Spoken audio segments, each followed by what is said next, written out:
যে আমি ইংলিশে লেভেল 1-2 এবং IELTS আমি 3টা কোর্স করলাম। এটিএমসে যে ফ্যাসিলিটি দেওয়া আছে, যে সুযোগ দেওয়া আছে, যদি কেউ ইংলিশে লেভেল 1, লেভেল 2 এবং পাশাপাশি তারপরে IELTS করে, যতজন করবে ততজনই তার ইনশাল্লাহ কাঙ্ক্ষিত স্কোর পাবে। অর্থাৎ 200 জনের চাকরি হবে ইনশাল্লাহ।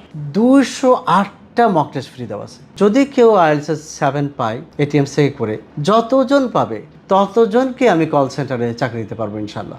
7.5 বা আর একটু অনওয়ার্ডস যদি পাই, তাহলে আমি এটিএমসে চাকরি দেবো ইনশাল্লাহ। সন্তানের পিছনে বিনিয়োগের চাইতে বড় কোনো বিনিয়োগ হতে পারে না। IELTS ইংলিশ শেখা, বেসিক থেকে ইংলিশ, এটা কি শুধুই আসলে বিদেশ যাওয়ার জন্য কিনা? আমাকে অনেকে বলে, স্যার আমি ইংলিশ শিখতে চাই মনের মতো করে, আমি খুব বেশি ভালো জানি না, খুব ভালো ব্যাকগ্রাউন্ড আছে তাও বলবো না, আবার অনেকের ভালো ব্যাকগ্রাউন্ডও আছে। আমাকে বলে, স্যার আমাকে ডেফিনেট একটা কিছু বলেন, এনশিওর করেন যে আমি IELTS করলাম, ভালো একটা স্কোর পেলাম, এবং এর আগে আমি লেভেল 1-2 করলাম, এবং ইংলিশে লেভেল 1-2 করার পরে ইংলিশ শিখে কিছু করতে পারবো কিনা, এরপরে IELTS করে কিছু করতে পারবো কিনা। আমি যদি বলিস ঠিক, যদি এই জার্নিটা থাকে যে আমি ইংলিশে লেভেল 1-2 এবং IELTS আমি 3টা কোর্স করলাম, যদি কেউ দেখে দেখে ইংরেজি লিখতে পারে আর পড়তে পারে, তার দ্বারাই লেভেল 1-2 সম্ভব। এবং সে যতই দুর্বল হোক না কেন, আমি যেখানে কাজ করছি, আমি যে প্রতিষ্ঠানকে নার্চার করে যাচ্ছি, লালন করছি, এই প্রতিষ্ঠান থেকে অনেকের স্বপ্ন পূরণের কাজ করে যাচ্ছি, দীর্ঘদিন ধরে মানুষের স্বপ্ন পূরণের কাজ করে যাচ্ছে, মানুষ গড়ার কাজ করছি। আমি বলবো এটিএমসে যে ফ্যাসিলিটি দেওয়া আছে, যে সুযোগ দেওয়া আছে, যদি কেউ ইংলিশে লেভেল 1, লেভেল 2 এবং পাশাপাশি তারপরে IELTS করে, যতজন করবে ততজনই তার ইনশাল্লাহ কাঙ্ক্ষিত স্কোর পাবে। কেন? ফর এক্সাম্পল, সে লেভেল 1-2 করেছে, তার মনের মতো শেখা হয়নি, বা তার ফ্লুয়েন্সি ভালো আসেনি, বা রাইটিংয়ে বড় বড় সেন্টেন্সগুলো ভালো করে লিখতে পারছে না, তাহলে ওই কোর্সটা আবার দ্বিতীয়বার করতে পারছে ফ্রি।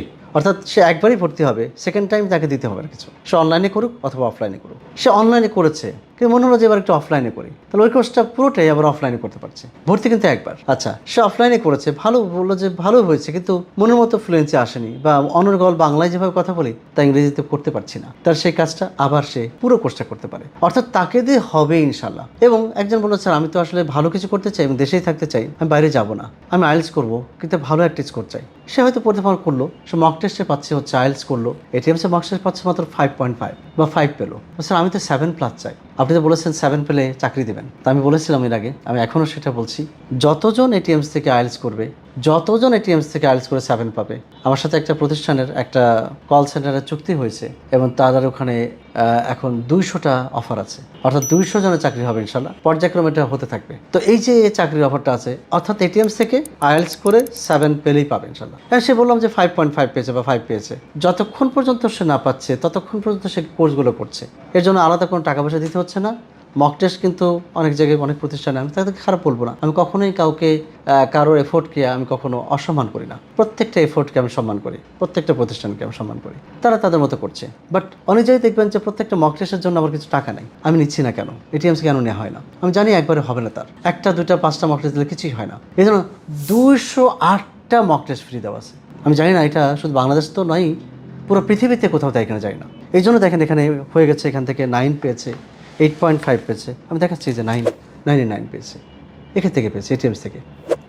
তো 99 পেয়েছে, এখান থেকে 8.5 পেয়েছে, 8 পেয়েছে, এগুলো কিন্তু সবই ভালো ভালো স্কোর। এতগুলো অনেকগুলো ভালো ভালো স্কোর এখানে আছে। তো আমি বলবো যে এখান থেকে পাওয়ার একটা বড় কারণ হচ্ছে, সে হয়তো একবারই পায়নি, দ্বিতীয়বার, তৃতীয়বার, চতুর্থবার, একটা কোর্সে 10 বার চাইলে 10 বার করতে পারে, তার হবেই ইনশাল্লাহ। এবং আমি এইটুকু কথা বলছি, আমি কথা দিচ্ছি, যদি কেউ IELTS 7 পায় এটিএমস থেকে করে, যতজন পাবে ততজনকে আমি কল সেন্টারে চাকরি দিতে পারবো ইনশাল্লাহ।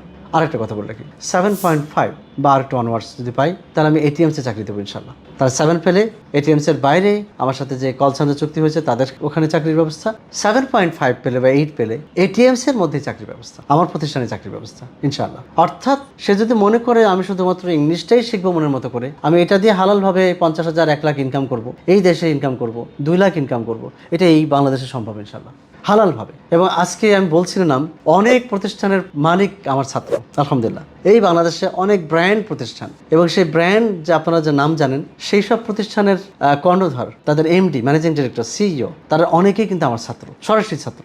আমার খুব ভালো লাগে এটা। শুধু ঢাকাতে বলবো না, পুরো দেশে হাজার হাজার শিক্ষক আছে আমার ছাত্র, এবং তারাও ভালো করছে, আমি তাদের জন্য দোয়া করি।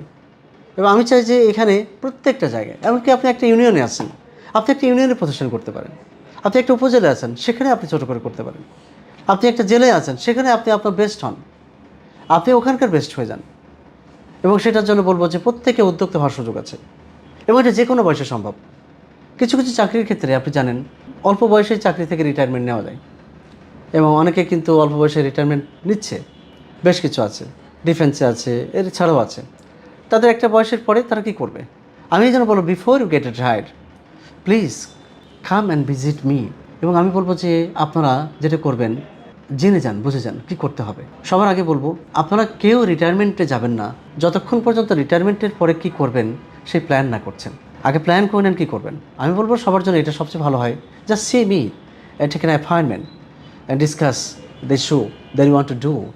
I mean, later then you'll just get tired. আমি বলবো যে আপনাদের সবচেয়ে ভালো হবে আমার সাথে ডিসকাস করেন। এবং আরও একটা বড় কথা বলবো, বাংলাদেশের অনেকেই আমরা দেখেছি গ্রামগঞ্জে বা বিভিন্ন জায়গায় তো সন্তানের জন্য খুব কষ্ট পায়, কারণ সন্তান বেকার আছে। তো আমাকে বলে যে স্যার আমার তো এত টাকা নাই যে ঘুষ দিয়ে চাকরি দিব।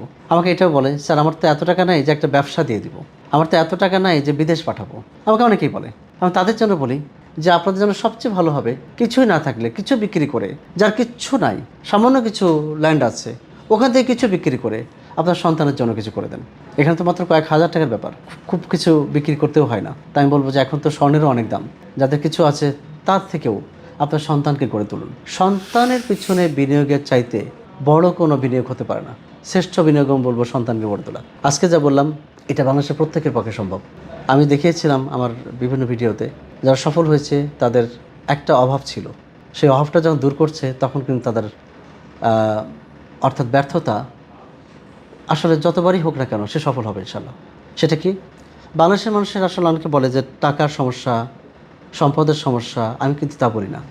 অভাব আছে কিন্তু অনেকের, কিন্তু সবচেয়ে বড় অভাব হচ্ছে আত্মবিশ্বাসের। যদি আত্মবিশ্বাস থাকে, শুরু করে, সঠিক জায়গা পেয়ে যায়, তাহলে সে একদিন বড় হবে ইনশাল্লাহ।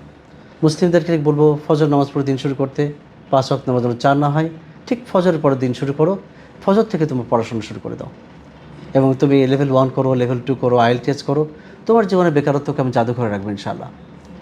আর যারা অন্য ধর্মে আছে তাদেরকে বলবো দিন যেন তোমার আগে উঠতে না পারে, একদম শুরু থেকে শুরু করো তোমার প্ল্যান। জাস্ট 6টা মাস আমাকে টাইম দাও, 6টা মাস তোমার বেকারত্ব দূর করার জন্য যথেষ্ট ইনশাআল্লাহ।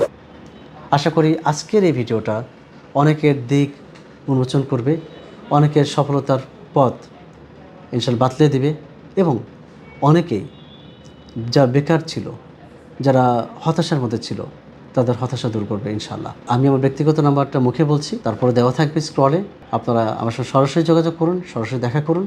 প্রতিদিন আমি একটা নির্দিষ্ট সময় পর্যন্ত প্রত্যেকের জন্য বেশ কয়েক ঘন্টা, 5 থেকে 6 ঘন্টা, 7 ঘন্টা প্রতিদিন আমি জন্য দিই। বিনিময়ে কিছুই নিই না, বাট পরামর্শ দিচ্ছি। এই পরামর্শগুলো তার জীবনকে বদলে দেবে ইনশাআল্লাহ। ব্যক্তিগত নাম্বার, যদিও আমাকে অনেকে ATM স্যার হিসেবে চিনে বা মানুষ গড়া কারিগর হিসেবে, ব্যক্তিগত নাম্বার দিচ্ছি যেটা আমার সাথে আছে দীর্ঘ 21 বছর। 01712 80 81 93। আবার বলছি 01712 80 81 93।